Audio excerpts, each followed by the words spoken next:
Shout out kay Shout out kay Cap Butch Inopia. Boots Inopia. Yeah, shout out daw guys. Shout out ka Boots Inopia. So ito na yung hinihiling mo. Ito na nga po yung pinakaihintay natin guys na araw dahil nirasyo nga tayo dito ng ating maintenance personnel or mobile team mula sa isang service provider natin, ang Lion Air guys. Yan. Na-inspect na po ito for nung dumating sila kahapon. So, madami silang pinerform dito. Tulad nga po ng mga concerns doon sa marami nagsasabi na may alam di sa makinang ganito. Maraming salamat po kasi yun naman po talaga ang ginagawa namin. Hindi po namin talaga ito ililipad hanggat hindi ito talaga well-maintained or hindi na-inspection yung mga part na dapat ay mabigyan ng attention. So, safe naman po talaga guys ang ganitong helicopter. It so happen nga lang talaga na paminsan-minsan nagkakaroon to ng problema sa starting. Pero pag sa starting lamang po, hanggang dun lang po ang problema niyan guys. Yan nga po, subukan natin mag-start para makita natin kung talagang tutuloy na to o magkakaroon na siya ng progress. Okay. Firing. Thank you Lord. Ayan, na talaga namang naging positive guys. Nag-start na talaga siya ng maayos. One click start tayo guys. So, napakalaki na po ng progress na nagawa ng ating maintenance team para ito ay mapa-under natin at masubukan at ma-double check ito sa test flight guys. So, kita nyo naman talaga dyan, medyo talagang tayo ay magiging masaya na kasi nawala na yung stress natin at agam-agam sa helicopter natin na inaalagaan. So, ayan talaga naman.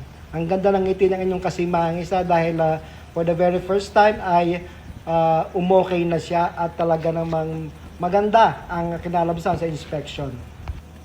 Mula po dyan sa ground, kailangan talagang i-check yung mga gauges natin, yung tunog ng makina, o yung mga instruments natin ay kung okay ba ang pinapakitang reading guys. So, diyan pa lang ma-check natin kung pwede itong ilipad or hindi. Kung may alanganin pa tayo na dapat ma-check sa ground ay ginagawa natin yan guys.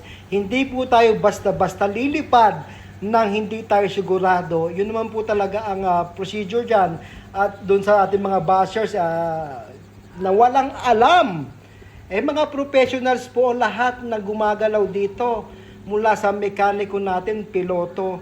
Mga nag-aral yan guys at talaga namang bago yan pahawakin sa helicopter ay napakadami po ng experience nila bago sila dalhin sa field guys. So kaya naman sa mga nagsasabi dyan, mga negatibo na natatakot sila kung ano sinasabi, ay wag po kayong mag-alala, kami naman po ay okay. Kaya so nga lang po, medyo nakakasakit din ng damdamin, paminsan-minsan, yung naririnig natin. So, part na siguro po ng ugali nila, lagi ko sinasabi yan, mga basher na yan. So, thank you na rin sa mga prayers guys, dahil nakita naman natin yung progress. At nakalipad na kami dyan for about almost 30 minutes. Nalipad at na-check natin yan. So bumalik na kami guys. Palanding kami ngayon dyan. At magpiprepare na tayo para makauwi tayo. After 3 days and 2 nights natin dito sa Bataan ay maganda ang kinalabasan dahil yung mobile team natin ay napag-aralang masusing binigyan ng atensyon ng ating helicopter na sa ganun ito ay mapalipad natin pabalik ng Manila guys. So yan, naglanding tayo and then after that yan po ay may panibagong inspection na naman. Itutulak na naman yan papunta doon sa loob para ibalik yung mga dapat higpitan pa or kailangang i-adjustan pa. So, yan po kinalabasan. Napakaganda po talaga ng progress. Ayan, magsa-shutdown tayo guys dahil i-prepare natin yung helicopter natin para sa makauwi na. So, masaya na po ang tropa, ang mobile team, ang Bembangers Boys guys. Shoutout sa inyo mga Bembangers Boys. Ayan, talaga naman, medyo nakakangiti na tayo dyan na wala ng stress at pag-aalala natin dahil hindi po mayali sa isang piloto o sa mga mekaniko kapag merong konting karamdaman o may karamdaman nating helicopter ay damang-dama po namin din yan mga kasimangisda. Hindi rin po kami mapakalik pagka nagkaroon ng problema ito dahil hindi naman nga po basta-basta ang pagpapalipad. Thank you po! Ito yung boss ko kasi talaga dito eh. Shout out kay Shout out kay Cap Butch Inopia. Butch Inopia. Yeah, shout out daw, guys. Shout out ka Butch Inopia. So ito na yung hinihiling mo. Nagpa-shout out ka kay Cap Kelvin.